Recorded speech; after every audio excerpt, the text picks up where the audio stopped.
Bonsoir à tous et bienvenue dans ce 7-8 Sport sur TV 78, l'émission à ne pas manquer si vous êtes un passionné de sport local. C'est parti pour le sommaire. Course à pied, après plusieurs reports, l'Éco-Trail de Paris est parti ce samedi depuis l'île de loisirs de Saint-Quentin en Yvelines. Au programme, un 80 km jusqu'à Paris, reportage à suivre. Football, coup de projecteur aujourd'hui sur un footballeur yvelinois, son nom Christian Gomis, le joueur originaire de Vernouillet, est aujourd'hui l'une des stars du Lokomotiv Plovdiv, un club de première division bulgare. Nous l'aurons avec nous dans ce 7-8 Sport. Équitation, direction l'hippodrome de Rambouillet. La structure créée à la fin du 19e siècle accueille 9 réunions par an et des centaines de chevaux. Présentation du site dans ce magazine. L'actualité sportive, c'est maintenant sur TV 78.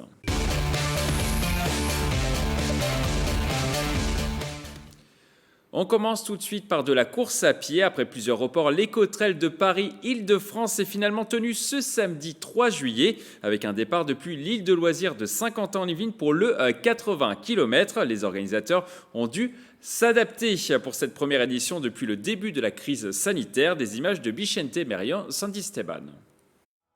Ils attendaient cela depuis 2 ans et demi. Après plusieurs reports, 1650 coureurs ont pris le départ du 80 km de l'Éco-Trail Paris-Île-de-France. Et forcément, les sourires étaient présents sur les visages des participants sur l'île de loisirs de Saint-Quentin-en-Yvelines. Ça fait un moment qu'on attendait tous ça, quoi. Donc c'est vrai que c'est la première grande course. Elle tombe l'été, alors que l'Éco-Trail d'habitude on est sur le mois de mars. Mais c'est avec plaisir qu'on reprend à courir, qu'on va retrouver des sensations. Pour pouvoir organiser cette 14e édition, les organisateurs ont dû s'adapter face à la crise sanitaire. Les coureurs ont dû notamment partir par vagues.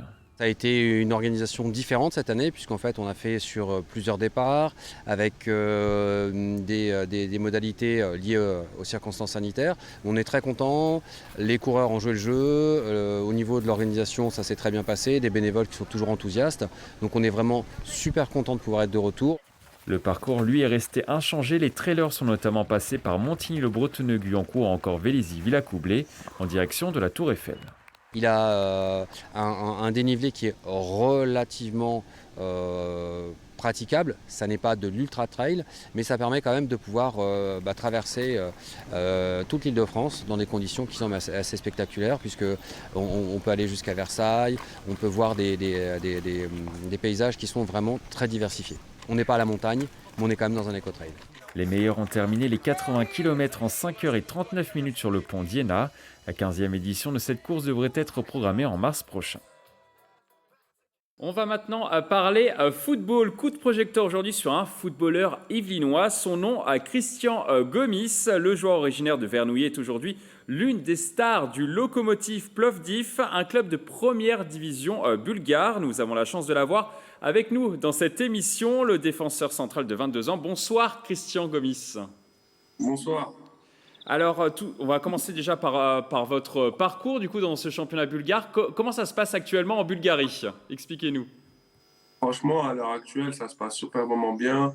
Là, on a fini deuxième du classement devant le CSKA Sofia. Nous nous apprêtons à disputer les barrages de l'Europa League. Et franchement, je m'y plais, tout est correct. Alors, vous avez été formé pendant de nombreuses années dans les Yvelines. Racontez-nous un petit peu votre parcours.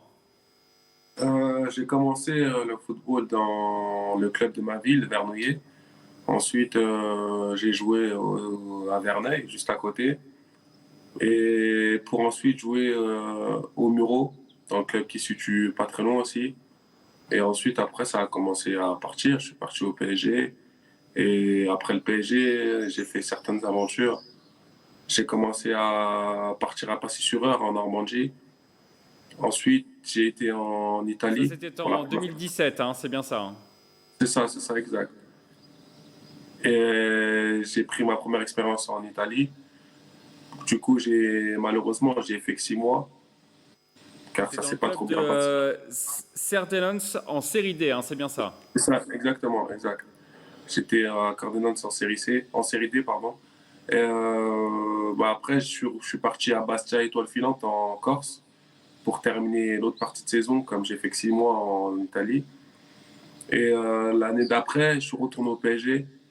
Retourné au PSG pour 1 an, mais avec le Covid-19 et tout, la saison elle a été stoppée mi-février. Donc du coup, ça fait que j'ai pas eu le temps de jouer, de montrer ce que je valais et tout. Donc voilà, après, j'étais sans club. Et me voilà en Bulgarie à l'heure d'aujourd'hui, au Lokomotiv Plovdiv. Alors, vous avez 22 ans. Est-ce que c'est un petit peu un parcours du combattant, si je peux dire, votre parcours? Oui, combattant, oui, ça m'a fait grandir ces différentes aventures. Parce que pour un garçon de 22 ans, j'ai pas mal voyagé, pas mal bougé. Donc, du coup, mais j'en suis fier d'avoir fait tout ça. À l'heure d'aujourd'hui, c'est ce qui me fait grandir. Est-ce que vous pensez qu'on a plus sa chance à l'étranger, peut-être, qu'en France? Je dirais un peu oui, parce qu'en France, il y a tellement de joueurs que certains sont oubliés, dont moi. Donc du coup, il est préférable de faire son droit à l'étranger pour ensuite revenir en France dans les années à venir. Est-ce que le fait de partir à l'étranger, ça vous a permis de grandir aussi, vous, personnellement et en tant que footballeur? Oui, franchement, mentalement surtout, j'ai beaucoup grandi. Le fait d'être seul, vivre sans ma famille, m'être livré à moi-même, quoi, ça m'a fait grandir et ça m'a rendu plus autonome. Et justement, comment réagit votre entourage quand vous leur avez dit je vais signer dans un club en Bulgarie? Ah, franchement, mon entourage, ils n'étaient pas choqués parce qu'ils savent que je suis un voyageur et j'ai pas peur de l'aventure. Ils étaient très fiers de moi et en espérant que cette aventure soit la bonne. Et pour l'instant, ça se passe superbement bien. Justement, depuis votre arrivée, vous êtes titulaire, on peut le dire, hein. Vous avez remplacé un joueur blessé. Et depuis, vous ne sortez plus du 11 de départ. Ça se passe bien, du coup, dans ce club de Bulgarie. C'est ça, ça se passe bien. J'attendais juste ma chance pour la saisir. Je travaillais à fond en dehors et même sur le terrain pendant les entraînements et en dehors du terrain. Donc du coup, j'attendais juste cette chance-là pour pouvoir la saisir et je l'ai faite. Et voilà. Est-ce que vous en avez surpris quelques-uns au club? Bah, franchement, oui. Franchement, oui. Quand je suis arrivé au tout début, j'étais un peu sur la pointe des pieds. Malgré mon jeune âge, c'était ma première expérience en professionnel. Mes coéquipiers ils étaient un peu surpris de me voir à ce niveau-là maintenant. Quel est le niveau du championnat bulgare hein, comparé au championnat de France, par exemple? Quel type de jeu s'y pratique là-bas? Je dirais que le championnat bulgare est l'équivalent à la Ligue 2. Et bah, mon équipe, le Lokomotiv Plovdiv, on peut jouer le haut de table en Ligue 2, je pense. Alors, enfin, vous l'avez dit précédemment, hein, le CSKA Sofia a terminé derrière vous. C'est le club phare un petit peu en Bulgarie. Comment se situe votre club? Est-ce que c'est un club en devenir? Est-ce que c'est un club qui peut être l'un des maillons forts du championnat sur les prochaines années? Oui, franchement, oui, il y a tout ce qu'il faut pour réussir ici. Il y a des bons joueurs, les entraîneurs, c'est bien encadré, etc. Donc franchement, ce club, il a tout pour devenir parmi les meilleurs en Bulgarie. Alors, vous avez encore un an de contrat hein, dans ce club de Plovdiv. Est-ce que vous allez rester encore pendant un an ou vous comptez peut-être partir au mercato? Bah, honnêtement, moi, je compte terminer ma saison. Après, on ne sait pas ce qui peut se passer, mais je compte terminer ma saison. J'aime bien aller au bout de mes contrats et c'est ce que je suis en train de faire pour l'instant. Et après, on verra sûrement moi-même ce qui va m'être proposé. Bon, on sait qu'on peut discuter à partir de janvier avec un autre club. Est-ce qu'un retour en France pourrait être envisageable? Oui, franchement, pourquoi pas? Si j'ai l'opportunité de revenir en France, ce serait toujours un plaisir pour moi. Ça serait aussi une petite revanche, car j'ai été un peu oublié, on va dire, et si je peux revenir en France, bah, ça serait top. Est-ce que vous avez un club peut-être en France qui vous fait rêver, dans lequel vous aimeriez évoluer? Non, du tout, non, j'aime bien les clubs en France, j'ai été formé au PSG, donc c'est le club que j'aime. Sinon, après, à part ça, non. J'aime tous les autres clubs aussi, ça ne me dérange pas. D'accord. Ligue 1, Ligue 2? Peu importe, ouais. Du moment que ça reste professionnel, ouais, franchement. Est-ce que vous rêvez d'aller dans un club en particulier? Je crois que vous aimez beaucoup le championnat italien. Exactement, je suis grand fan de la Juventus depuis petit, et j'aimerais évoluer à la Juventus un jour ou l'autre. Et qu'est-ce qui vous plaît justement à la Juventus de Turin? J'aime beaucoup la tactique qu'ils mettent en place et l'amour des supporters, et c'est ce que j'aime le plus. Vous vous inspirez peut-être de certains joueurs ou pas à la Juventus de Turin? Je sais Et pas, j'aime- dans votre rôle, par exemple, il y a le fameux Chiellini qui joue en défense centrale. Est-ce que, par exemple, vous vous inspirez de lui? Oui, quand même, j'aime beaucoup Chiellini. Sinon, j'aime beaucoup Dybala. Et là, j'ai actuellement un ami qui joue aussi à la Juventus, Dejan Kulusevski. Donc, ce qui me fait rêver encore plus. Donc c'est envisageable un transfert à la Juventus peut-être dans les prochaines années? Franchement, oui, c'est ce que je souhaite, j'espère. Ok. Et combien de temps vous vous donnez du coup pour accomplir ce rêve? Franchement, d'ici 3 4 années, on va dire. Alors, dernière question plus personnelle. Vous êtes originaire de Vernouillet, on l'a dit précédemment. Est-ce que vous revenez de temps en temps dans votre ville? Ouais, franchement, je reviens le plus souvent possible. Vernouillet, c'est ma ville, c'est ce qui m'a fait grandir. Et je suis là aussi pour représenter ma ville, car elle manque un peu de lumière et je suis là pour représenter Vernouillet. Merci à vous, Christian Gomis. On vous souhaite d'avoir une très belle carrière et pourquoi pas aller un jour à la Juventus de Turin. Merci beaucoup. On continuera à vous Merci suivre beaucoup. avec attention en tout cas. Merci beaucoup. Alors on va maintenant parler des Jeux Olympiques. Antoine Rosner, le pensionnaire du golfe de la Boulie à Versailles, a appris une très bonne nouvelle. Il a été retenu pour participer avec l'équipe de France aux Jeux Olympiques de Tokyo cet été. Ce sera une grande première pour ce golfeur yvelinois qui performe depuis plusieurs semaines en Europe et aux États-Unis. Il avait notamment battu en 1 contre 1 le numéro 5 mondial Bryson DeChambeau. Il a réagi sur les réseaux sociaux. Il a partagé sa fierté sur les réseaux et on tentera de l'avoir à son retour du Japon pour avoir ses réactions. Lui aussi sera présent aux Jeux Olympiques de Tokyo en judo à 34 ans. Guillaume Chen participera à ses premiers JO après avoir été remplaçant en 2016 à Rio. Le judoka espère faire briller son club de Sartrouville au niveau international dans la catégorie des moins de 73 kg. Un reportage de Bichente Merian Santisteban et Justine Brasi. Guillaume Chen aura sa chance aux Jeux Olympiques 2021. Remplaçant en 2016 à Rio, le judoka de Sartrouville pourra cette fois fouler les tatamis de la plus prestigieuse des compétitions. Une fierté à bientôt 35 ans. Si je dois revenir 3 ou 4 ans en arrière, je me voyais peut-être pas continuer jusqu'aux Jeux Olympiques, mais comme je le répète souvent, on arrive à se refixer des objectifs et se challenger tous les jours. Donc petit à petit, je me suis rapproché de l'objectif et j'ai vraiment commencé à y croire. Le report des Jeux aura été pour Guillaume Chen l'occasion de bien travailler son judo basé sur le kumikata, les prises de kimono. Le Français s'envolera bientôt vers Tokyo avec un objectif clair. L'objectif, comme chacun des athlètes qui se présentent aux Jeux Olympiques, j'espère pour eux, c'est d'aller décrocher l'or. Maintenant, moi c'est mes premiers Jeux Olympiques, donc c'est déjà une petite victoire en soi. Maintenant, j'y vais pas pour figurer non plus. Guillaume l'a déjà prouvé par le passé. Il est capable de battre les meilleurs et d'aller au bout de pas mal de compétitions. Donc on verra bien le jour J. En soutien à Guillaume Chen et au Judo Club, la mairie de Sartrouville votera une subvention de 10 000 € lors de son prochain conseil municipal. Pour être performant, pour s'entraîner, pour entraîner les plus jeunes, voilà, on a besoin de matériel, on a besoin de partir en stage. Voilà, tout ça, c'est un coût, donc on a besoin de moyens. C'est avec un grand plaisir qu'on accepte l'aide de la mairie et j'espère que voilà, ça contribuera à de belles choses pour le club. Guillaume Chen est en contrat pendant encore 1 an au COS Judo de Sartrouville. Il n'exclut pas une prolongation au club, aujourd'hui classé parmi les 10 meilleurs de France.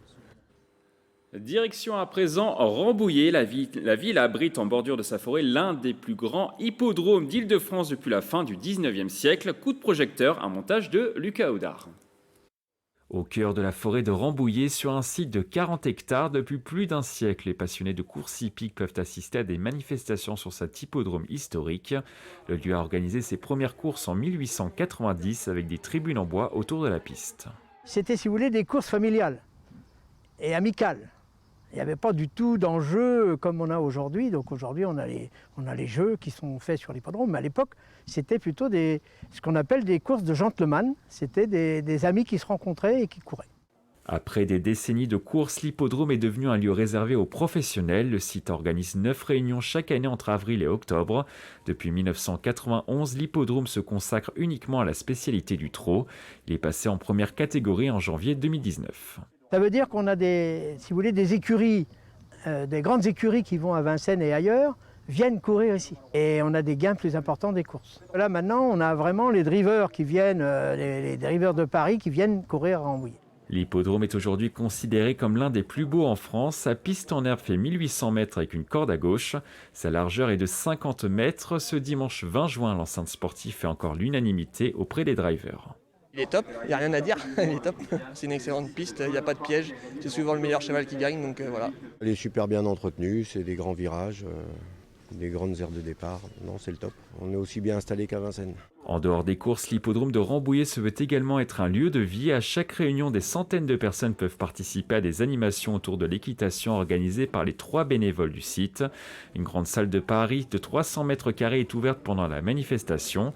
Les visiteurs peuvent en parallèle approcher au plus près les professionnels et les 115 chevaux présents à chaque rendez-vous. Je pense que même les plus petits sont très contents de regarder les chevaux. En plus, ici, sur l'hippodrome de Rambouillet, chaque personne peut aller se balader dans les stalles, aller rencontrer les chevaux, aller les voir prendre leur douche, aller parler aux propriétaires et poser toutes les questions qu'ils veulent. Le seul endroit où on ne peut pas marcher, c'est sur la piste. En selle pour le spectacle, les prochaines courses à Rambouillet sont programmées en septembre sur l'hippodrome. Un mot de voile, on l'a appris la semaine dernière après sa 5e place sur The Ocean Race Europe. C'est officiel, Louis Burton participera à la Transat Jacques Vabre. Le skipper originaire de Rambouillet tentera de rallier le port du Havre à Salvador de Bahia au Brésil. Pour cela, il sera accompagné une nouvelle fois de Davy Baudard. Les 2 marins embarqueront sur le nouveau bateau Bureau Vallée 3. La dernière fois, le duo avait terminé à la 10e place. La 15e édition partira le 7 novembre prochain. En apnée, Andy Cabrera Avila, l'apnéiste franco-cubain de Saint-Cyr-l'École, a réussi un nouveau défi. Il a parcouru 52 km en apnée en remontant à la surface entre hier et ses îles pour sensibiliser à la cause des océans. Il a réalisé ce périple entre le 5 et le 11 juin. Chaque fois, le sportif de 50 ans a plongé à une profondeur de 2 mètres pour ramasser plusieurs kilos de déchets. Nous avons Andy Cabrera Avila avec nous à distance. Bonsoir.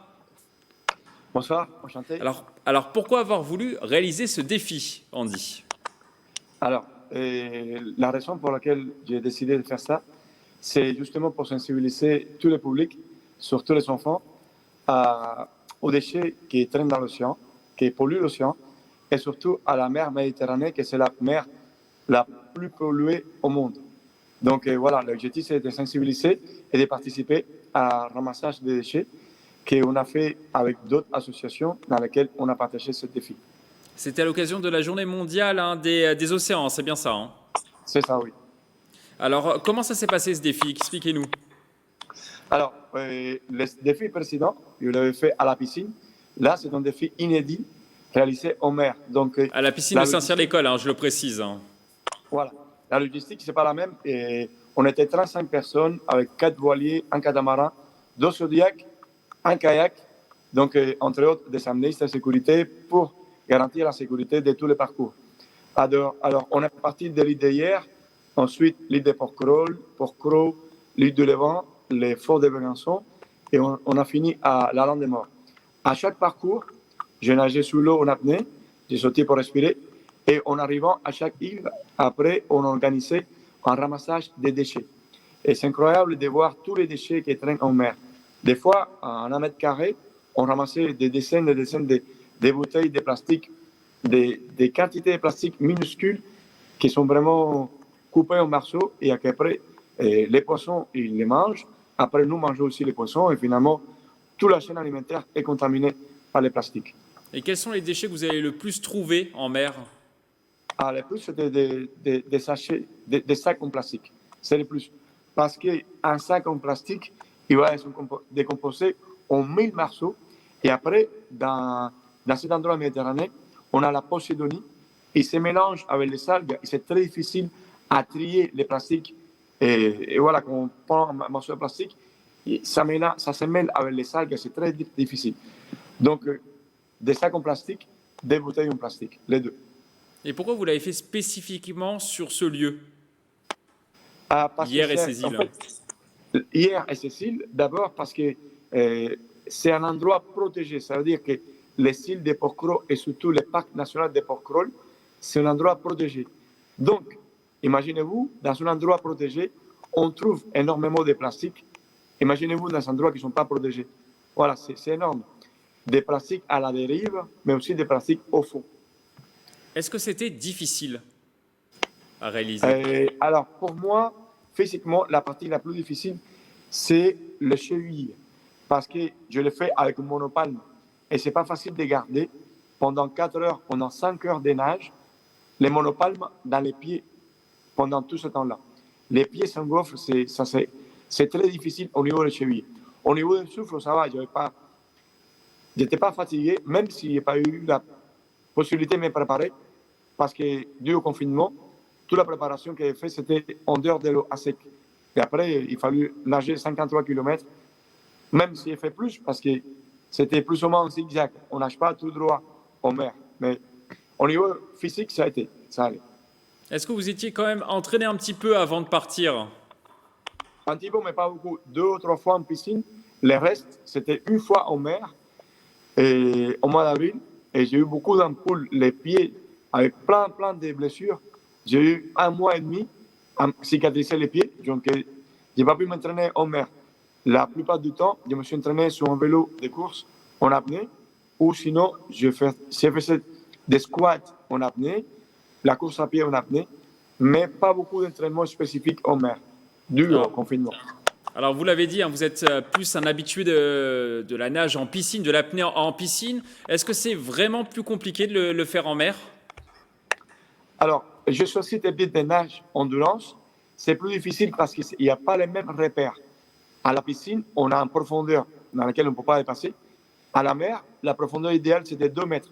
Mais des fois, par manque de repères, je me trouvais à 5 mètres de profondeur. Des fois, il fallait droit, mais je suis en kayak. Et le kayak n'allait pas droit. Donc, c'est plus compliqué en mer qu'en piscine. Mais c'est aussi plus de challenge. Et la récompense, c'était que les premiers jours de nage, j'ai trouvé un dauphin sauvage. Et le dauphin, c'était une belle rencontre. Il a nagé avec moi pendant 2-3 minutes. C'était super. Et après, à l'île de Porcro, on a trouvé des mérous, beaucoup de méduses aussi. Donc, si vous voulez, c'est plus naturel de les faire en mer qu'à la piscine. Voilà, je préfère. Vous avez collecté au total combien de kilos de déchets? Je ne peux pas vous dire. Je pense qu'en total, on a récolté plus de 80 kilos de déchets. Et est-ce que vous pensez que cette action, ce que vous avez fait, va interpeller le grand public? Oui, notamment, on a fait avec d'autres associations. Explore en préserve, Projet Assure, Protège ta mer et Blue Addiction. Et on a récolté beaucoup de déchets et on a fait sur Ulule, sur Facebook, on a lancé une cagnotte et cette cagnotte a mis notre projet dans les meilleurs 4e placés et on va récolter plus d'argent si on gagne cette cagnotte et l'argent récolté va être donné à toutes ces associations qui participent à d'autres projets pour nettoyer l'océan. Donc je pense que l'action qu'on a faite pour la Journée mondiale de l'océan, elle ne s'arrête pas là et continuera dans d'autres projets et dans d'autres années, justement pour la même cause de nettoyer l'océan et sensibiliser les gens à rien jeter à la mer, à consommer autrement et à protéger et préserver la vie dans l'océan. Alors vous êtes un habitué des défis, on le dit depuis tout à l'heure. Vous avez notamment réalisé des séances d'apnée habillées en dauphin, par exemple. Est-ce qu'il y aura, à la piscine de Saint-Cyr-l'École, je précise, est-ce qu'il y aura d'autres événements de ce type dans les prochains mois, les prochaines années à Saint-Cyr-l'École? Est-ce que vous avez d'autres projets en tête? Alors, je ne peux pas vous dire si c'est à Saint-Cyr-l'École ou ailleurs, mais il y aura toujours des projets. C'est toujours pour la bonne cause, sensibiliser et c'est d'éduquer avec notre exemple les nouvelles générations et de les éduquer à consommer autrement, à protéger le milieu aquatique, à protéger et préserver la vie sauvage sur la planète. Et voilà mon objectif. Donc, il y aura d'autres projets à Saint-Cyr-l'École ou ailleurs, mais toujours pour la bonne cause, bien sûr. Merci à vous, André Cabrera Villa. Merci d'être intervenu dans cette émission. On continuera évidemment à vous suivre dans les prochaines années sur vos prochains défis. Nous allons maintenant prendre la direction de Chatou. La ville va accueillir le 18 juillet prochain la dernière étape du Tour de France 2021 pour faire monter l'effervescence dans la commune. Un événement autour du vélo a été organisé sur 2 jours sur l'île des Impressionnistes. Au programme de cette fête du Tour, du vélo smoothie, des tests de vélos originaux, des parcours pour les tout petits, des sauts sur coussins gonflables et des sensibilisations sur le vélo adapté. Au total, près de 10 000 personnes ont profité à ces activités. On écoute l'une des coordinatrices. C'est de rappeler que les Yvelines est vraiment une terre de vélo. On accueille beaucoup d'événements sportifs nationaux. On développe beaucoup de véloroutes aussi sur le territoire. Donc on a cet aspect loisirs, tourisme, sportif, événementiel. Donc c'est un petit peu de rappeler tout ça et de faire du coup profiter tous les Yvelinois et même les Franciliens de façon plus large. Si vous êtes un passionné de sport de combat, ce rendez-vous est à noter dans vos agendas. Un gala de MMA arts martiaux mixtes est organisé ce samedi 10 juillet à partir de 20h30 au SDCL Center de Maurepas. Le rendez-vous est à huis clos, mais il vous sera possible de voir la dizaine de combats programmés via Internet en direct. Les matchs seront diffusés sur fight-nation.com. Enfin, on termine par du baseball. Les Cougars de Montigny-le-Bretonneux se déplaceront ce week-end sur le terrain du stade toulousain. Victoire impérative pour les Igny-Montins qui sont un peu à la peine depuis le début de la saison en première division. Les Yvelinois ont pour l'instant un bilan de 2 victoires et 4 défaites en 6 matchs et ils sont 3e de leur poule. Le stade toulousain affiche le même bilan. Ils joueront à partir de 11h sur le stade Candy Nelson de Toulouse. C'est la fin de cette émission. Merci de l'avoir suivi. À bientôt sur TV78.